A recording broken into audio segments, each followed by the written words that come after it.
Hello, this is Dr. Victor Cuevas. In Waterbury, your vote matters more than ever. I created this series to help you understand your voting rights and how to use them. Whether you vote early, by mail, or on election day, you deserve to know every option available to you. Together, we can make sure every citizen is informed, empowered, and ready to make their voice heard this election season.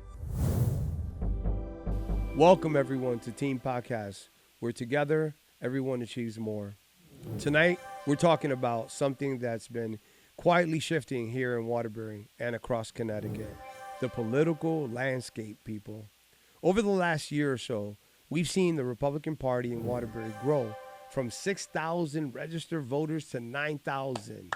The growth now has shown that people are looking for something different. But here's the key message tonight, folks. Your vote belongs to you, not to any party. For too long, right, many of us were taught to vote a certain way, party line, because that's how families and friends and we grew up in it. And they're like, vote this way because this is the way you're supposed to vote. Times have changed. Let's call it what it is. Thanks to social media and, leaders are out there. They're willing to get out and teach people and educate people and give you some options. We now have more options than ever to make sure our vote truly reflects our values, our priorities, and our vision for our city. Tonight, we'll talk about why it's important to look beyond party labels and focus on people and policies that will move our community forward. So let's talk about some voting options that people generally may not be informed about. There's early voting. It's going to start October 20th, 2025, this month, October. The general election is November 4th, and the polls are open on November 4th from 6 a.m. to 8 p.m. So what happens? In early voting, there'll be a schedule put out, which I will be posting on Facebook and other social media platforms, and it'll come out in a newspaper. It'll be mentioned on the radio and other forms of communication. Actually, we have at headquarters for the Republican Party at 190 Grant Street in Waterbury, Connecticut, where you can stop by any time, ask any information, and we'll provide you any information about the voting process that you'd like to know about. So early voting is an option, October 20th, as I indicated. There's also an absentee ballot application, which you can fill out. We can come to your home if you call 203-437-5772 and you ask for an absentee application. We'll be glad to come over to your house and certainly help you fill out the application. We have a circulator that'll go out who has certified to take these things out and get people registered to vote via absentee. Once you do the application, it gets dropped off, and then you can vote from home. You'll receive a ballot, and you'll mail it back. So that's another option. Another option is to vote on Election Day. So on Election Day, like I indicated, it kind of takes away, the constraints. If you have a 9 to 5, you're working. Election Day is the early morning time, 6 a.m., between 8 or 9 before people go to work. But you can also go after work because there's that 6 to 8 o'clock hour when people get out of work. So you have the three options, right? Same day voting, right? Absentee applications to receive an absentee, and also early voting on which starts October 20th. And I encourage you to if you can, vote early so you avoid the lines, you avoid the constraints. In fact, I like early voting in the primary in September. I really enjoyed the early voting because it gave people the options to go vote on Saturdays and Sundays, which made it really convenient. Let's learn about Row B and the candidates. I do want to identify some things here in this process. As you look up here on the screen, I'm going to show you 5 ballots. These are sample ballots, right? So here's ballot number 1. As you see ballot number 1 here, you're going to notice that there's row A and row B. The Democrats are on row A and the Republicans are on row B, and the other write-in candidates are on the following lines. So when you want to vote for any individual, you just bubble in the circle. Obviously, I am asking that folks support row B as I am working closely with all the candidates on Roll B for Alderman and Board of Ed candidates. And I've gotten to know these folks. They're good quality people. They bring a lot to the table, and they're certainly striving for some change. So please take a look at the first district, the second district, the third district, fourth, and fifth. We are on Roll B on every line. But I also want to talk to you a little bit about the fact that, as I indicated earlier, you will have some real opportunity to exercise your voting rights. Now let's learn about splitting your vote. I know that a lot of times folks will say, hey, I know this individual. I like this individual. I would never disencourage you in any way to vote, particularly for an entire line, if you choose to elect to vote for someone else on a different line because you have a relationship with that person or you think that person will be a good candidate for the seat which they're seeking. That's splitting your vote. That's certainly legal. I want people to know that. You have the right to do that. In this part, we will talk about researching who you are voting for. I have been involved in politics for some time now, and generally speaking, everybody votes across party lines, and that's fine. But again, I'm here tonight to educate you to really look at your values, look at what you believe in, look at what's going on in your city, look at your taxes, look at the roads, look at the infrastructure, look at the education system, look at the crime level, look what's going on, look at your leaders, vet the department heads, see their qualifications. Is this really working? I had the opportunity this weekend to do some canvassing with some candidates, and I had some very interesting conversations with folks about, the taxes, right? I knocked on a gentleman, a nice guy. He was a Democrat, and I asked him, can we get his support for Roll B and the candidates in the first district? And he indicated to me he was a Democrat. I said, I know you're a Democrat, but I'm willing to knock on your door so you can hear our opinion and hear our strategy and our leadership ideology and what we believe works for the common folk, which, middle-class people, hardworking people, people on fixed incomes, things of that nature, which Waterbury is a very large population of middle-class folks, hardworking folks. This individual said to me, well, I know, for the sake of anonymity, I won't mention names, but this individual mentioned, well, I know this individual. And I'm like, that's fine. You're friends with that individual. I respect it. And sometimes, I want you to know that when I had this conversation, I made something clear to this person. I know a lot of people. And if you're running for political office, and I know that you voted to raise my taxes, I am going to be hard-pressed, whether you're a friend, an associate, a family member, to vote for you again. Because I have to tell you that with family members, with everything we do in our lives, we agree to disagree. But there's some stuff that you got to draw the line in the sand, guys. And in this race, I ask you and I beg you to do your research. Understand that you do not have to just vote party line. I have knocked on so many doors over my career. I have spoken to over 100 people this weekend and knocking on doors. And, I hear people say, well, I'm a Democrat. I usually vote Democrat.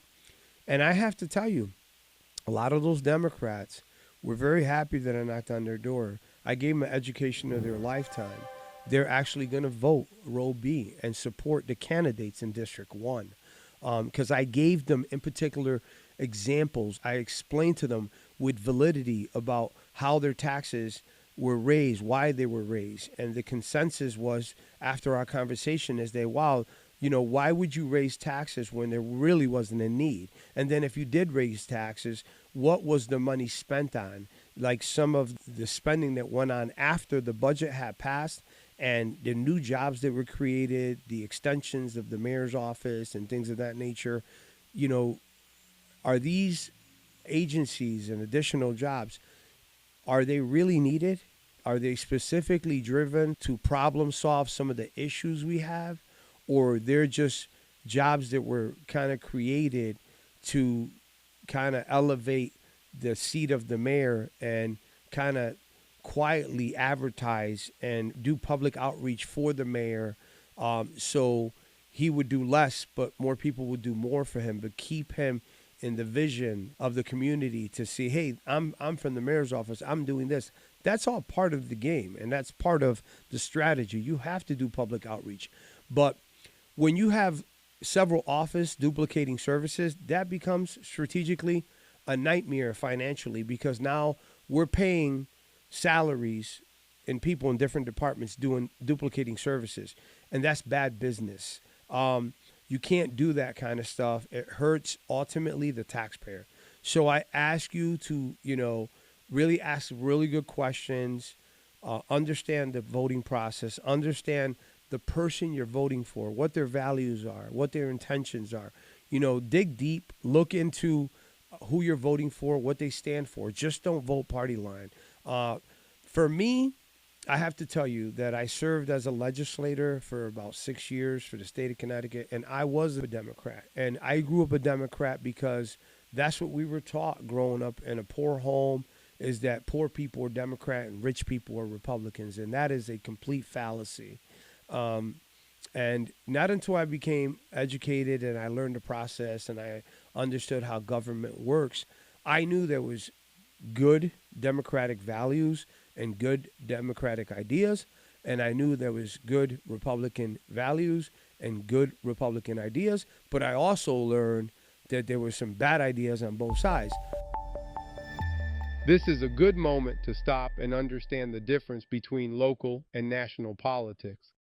So in the big scheme of things, right, when you look at each party in its totality, I try to tell people to differentiate local politics from national politics.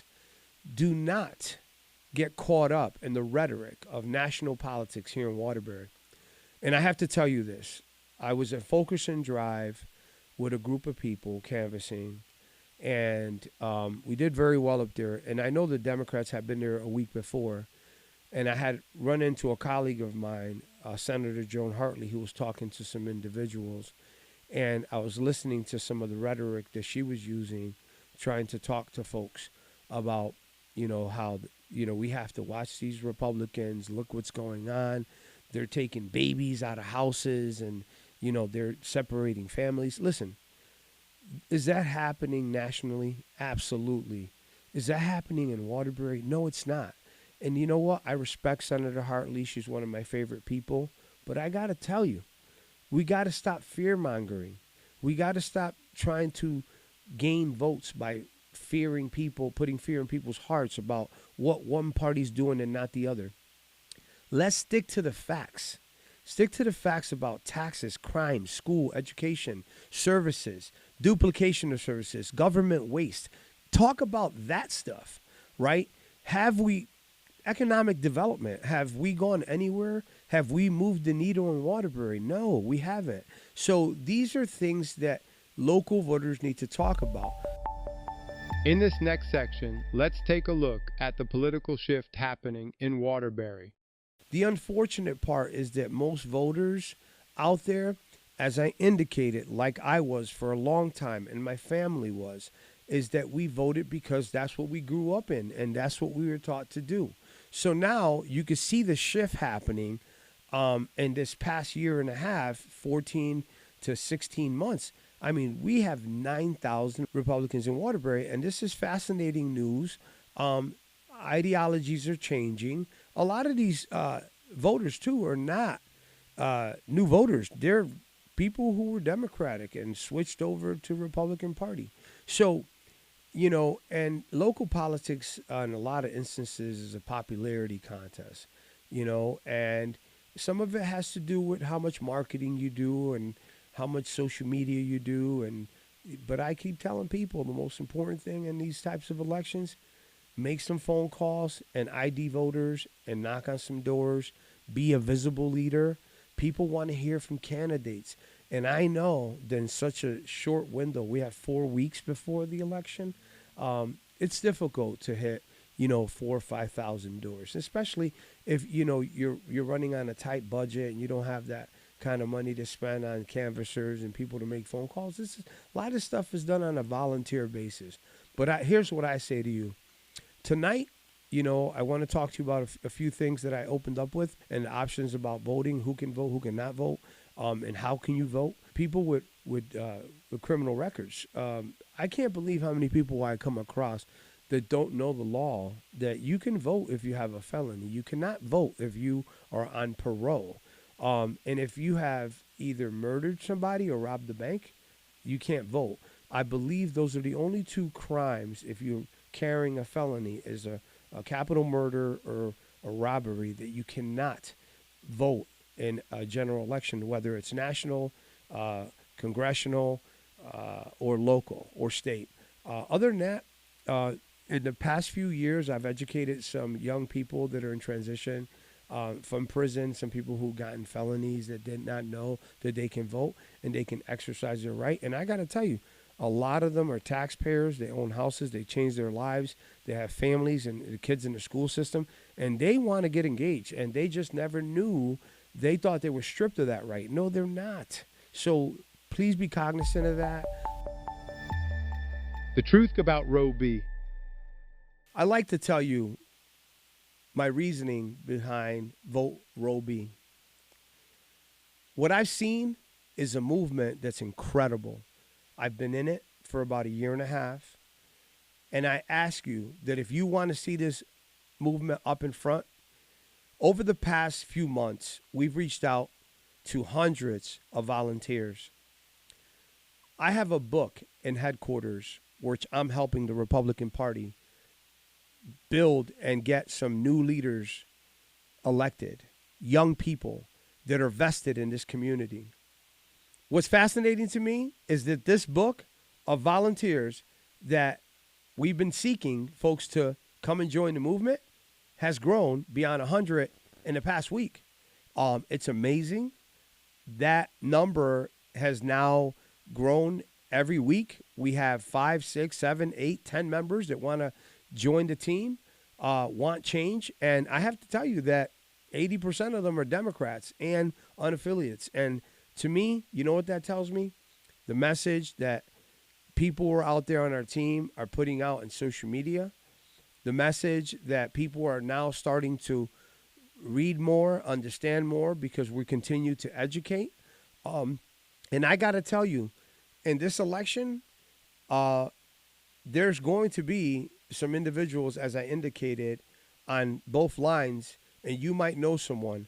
But I got to tell you right now what just happened in the Democratic Party, so you can get a real grasp of the control that the current party has. There's a young man by the name of Nelson Rafael Roman. He was endorsed by Representative Geraldo Reyes. Geraldo Reyes is the 75th District Democratic representative in the 75th. He's the chair of the town committee in the 5th District. When Reyes endorsed Roman to run as the endorsed candidate in the 5th over an incumbent gentleman by the name Bilal, the party was very, very against it. And they were so against it that actions speak louder than words. They didn't have to say that they didn't like the move. They just didn't like it. And they didn't like it so much that it forced Reyes, Roman, and Sandra McCarthy Martinez to start their own slate in the middle of a general election. If for you guys that know politics, listen, that's unheard of. We had a primary election, the Republicans, when I say we, the team that I'm helping. And the primary's over. I have people calling in the headquarters for the 1st District, for Jameson Stock, Michael Grasso for Alderman, Lori Medina, Terrence Lott Jr., and Thomas Van Stone for Board of Ed. In the 2nd District, I have people calling for Ruben Rodriguez, McEntee, and the 3 Board of Ed members. In the 3rd District, I have folks calling for Kelly Zimmerman, Abigail Diaz, and the 3 Board of Ed members. In the 4th District, I have people in headquarters calling for George Eugene for alderman, Condash, and the 3 Board of Ed members. In the 5th district, I have folks calling for Adrian Sanchez, Jack Elsif, and the 3 Board of Ed members. The fight's over. We are now endorsing all the Republican candidates. And just for the record, George Eugene was obligated to spend the money he had in his slate, so he's running his own campaign. But know that we are endorsing every candidate on every row B in every district, just for the record. Unlike the Democrats. The Democrats are not promoting the 5th district, and I'll tell you why. There was a little birdie who went to a print shop, and they had made some literature, some literature for all the candidates but the 5th. And you ask yourself why? Because they don't endorse the endorsed candidates, and they made it clear. And it's unfortunate because, you know, they're people too. They have feelings. And honestly, I have to tell you, for the record, Raphael Nelson Roman is probably the best Democratic candidate out of all 10 candidates in the Democratic slate on row A. So he's savvier, knows politics, knows policy, and is putting in some sweat equity in the community. Go look at all the candidates on row A. Tell me who you know, what they've done, and what they do to the community and how they're giving back. See, I grew up in an era that I was taught to give more than you take away from the community you live in. And you know what? And this is why row B is a great team, because look at Kelly Zimmerman, Abigail Diaz, Adrian Sanchez, police officer, giving every day, right? Jackson, every community group, right? George is out there doing this thing. I mean, Ruben is on all kind of boards and serving the second. Folks are out there serving. Lori Medina is about to be a pastor in church and serving all the Christians in Waterbury. Just did a wonderful walk for the Walk for Christ, sang. She's been serving for a long time. She's a business owner. And, you know, Terrence Lott is a police officer. Mr. Van Sohn has been a public servant forever. So, but in terms of really the individuals on the group that are putting sweat equity, there's some on the Democratic Party that are putting some sweat equity. But for the most part, maybe 1 or 2. The rest of them just have jobs. Having a job is your 9 to 5. But being involved in volunteer stuff, changing lives, changing kids' lives, coaching, being part of clubs that are significant and improving the life of others, that's sweat equity, folks. You could tell me, I can count on my hands how many people on row A are doing that. Row B, let me tell you, just about all of them. So I ask again that you guys really consider the person, not the party.